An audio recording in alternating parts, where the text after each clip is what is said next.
In today's video, I'm going to teach you how to set up GPU monitoring in Datadog.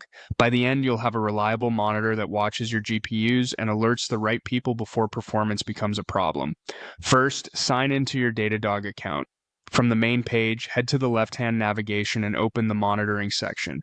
This is where you'll manage all your alerts and automations. We're creating a new alert from scratch, so click New Monitor. When prompted for a monitor type, choose Metric.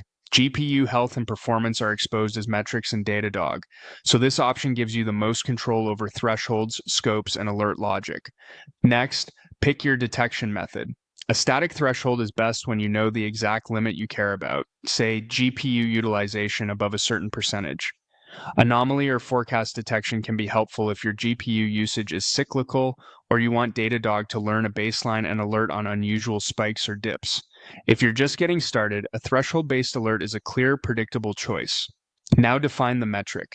In the query builder, select a GPU metric such as nvidia utilization.gpu for load or nvidia memory used for memory pressure. Scope it to the hosts, services, or tags that represent your GPU-enabled nodes. If you run multiple GPUs per host, include the device tag so you can alert per GPU. Choose how to aggregate the data. AVG or max over a short time window are common, and set a sensible evaluation period to smooth out brief jitters without hiding real issues. Set your alert conditions. Establish a critical threshold that represents true impact, and optionally add a warning threshold for early heads up. Configure the alerting window, how long the condition must hold before triggering, and whether to notify on no data. Re-notification can help keep long-running incidents visible. Just use a reasonable interval to avoid noise. Configure notifications and automations. Write a clear alert message that states the metric, threshold, scope, and suggested next steps, and include links to dashboards or runbooks. Route notifications to your preferred channels like chat or incident management tools, and add tags so incidents are easy to filter and report on.